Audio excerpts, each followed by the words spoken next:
भारतीय सेना में रुकी गोरखा सैनिकों की भर्ती, अग्निपथ पर उबल रहा नेपाल, मुश्किल में प्रचंड सरकार।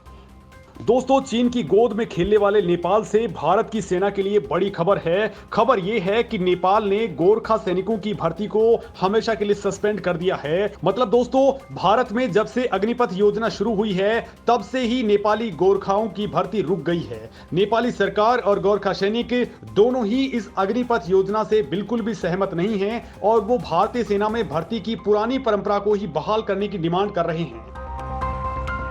लेकिन दोस्तों, गोरखा सैनिकों की भर्ती का मामला अब भारत और नेपाल के बीच रिश्तों में विवाद का नया विषय बन गया है, क्योंकि नेपाली अधिकारी कह रहे हैं कि भारत ने सेना की भर्ती में बदलाव करते वक्त ना तो उनसे पूछा और ना ही इसकी कोई सूचना दी। नेपाल के विदेश मंत्री एन.पी. सोद ने तो भारत पर संधि तोड़ने का आरोप तक जड़ दिया है। उन्होंने यहां तक कह दिया कि अगर भारत, नेपाल और ब्रिटेन के बीच हुई संधि में कोई बदलाव किया जाता तो इसे राजनीतिक सहमति से लागू किया जा सकता था।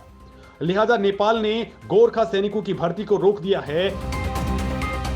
और दोस्तों, दूसरी ओर भारत सरकार इस मामले में कुछ भी सुनने को तैयार नहीं है। ऊपर से भारतीय सेना ने भी नेपाल को रत्ती भर भी भाव नहीं दिया है। मतलब नेपाली गोरखा अगर भर्ती होते हैं तो अच्छी बात है और नहीं होते हैं तो हमेशा के लिए टाटा बाय बाय। और यहीं से नेपाली सरकार की दिक्कतें भी शुरू हो गई हैं, क्योंकि नेपाल की प्रचंड सरकार के लिए अब अग्निपथ योजना पर सहमति बनाना बेहद चुनौतीपूर्ण हो गया है, क्योंकि केपी शर्मा ओली सरकार में विदेश मंत्री रह चुके प्रदीप ग्यावली ने कहा है कि वो भारत के नए प्लान को स्वीकार करने नहीं जा रहे हैं। अगर भारत पुरानी गोरखा भर्ती प्रक्रिया को फिर से बहाल करता है तो इस भर्ती को फिर से शुरू किया जा सकता है। मतलब दोस्तों, एक तो भारत और नेपाल के बीच काला पानी विवाद पहले से ही बना हुआ था, ऊपर से पिछले दिनों नक्शे का एक नया ही तांडव देखने को मिला था जब चीन ने अपना नया नक्शा रिलीज किया था, जिसमें विवादित स्थलों को भारत का ही हिस्सा दिखाया गया था। और दोस्तों, अब नेपाली गोरखाओं की भर्ती रुकने से नेपाल की हालत और भी ज्यादा खराब होने वाली है, क्योंकि दोस्तों, भारत जानता है कि इससे भारत का कम बल्कि नेपाल का ही ज्यादा नुकसान है। वो कैसे, मैं आपको बताता हूं। दरअसल दोस्तों, नेपाल के सैनिकों को भारत भर भर के टाइम पर पेंशन देता है। साल 2017 में भारत सरकार ने नेपाल को 4 अरब 73 करोड़ रुपए पेंशन के तौर पर दिए थे। शायद ये बात सुनकर के आप भी समझ गए होंगे कि दोनों देशों के बीच विवाद की असल वजह क्या हो सकती है। नेपाल की सरकार भारत की इस नई स्कीम से काफी नाखुश क्यों है, ये आप समझ गए होंगे, क्योंकि वहां पर भारत से बड़ी तादाद में पैसा पहुंचता है।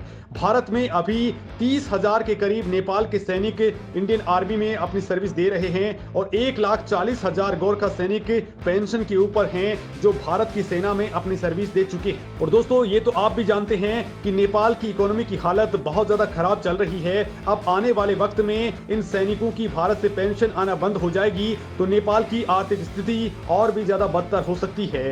दोस्तों, इन सैनिकों की पेंशन नेपाल की इकोनॉमी के लिए उतनी ही जरूरी है जितना इंसान को हवा और पानी की जरूरत है। अब ये हवा और पानी उन इंसानों से छीन ली जाएगी तो 1 मिनट के लिए भी नेपाल का जीना मुश्किल हो जाएगा। वहीं दोस्तों, भारत की ओर से इस मामले में जरा भी भाव नहीं दिए जाने से नेपाल की रातों की नींद उड़ी हुई है, क्योंकि एक तो उनको डर लग रहा है कि 4 साल बाद अगर उनके अग्निवीर लौटेंगे तो उनका आगे जाकर के भविष्य क्या होगा। नेपाल ने एक संभावना यह भी जताई है कि जितने भी अग्निवीर 4 साल बाद में लौटेंगे वो आर्म फोर्सेज यानी कि हथियारबंद संगठनों से जुड़ सकते हैं।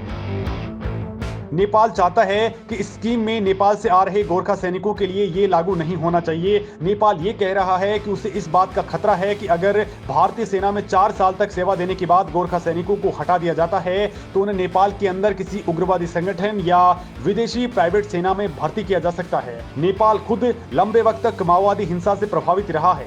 इतना नहीं, इससे पहले खबरें आती रही हैं कि नेपाल के गोरखा सैनिक भारत में भर्ती रुकने के बाद में रूस और यूक्रेन की सेना में शामिल हो चुके हैं। कई नेपाली सैनिकों ने वैगनर ग्रुप को भी ज्वाइन कर लिया है।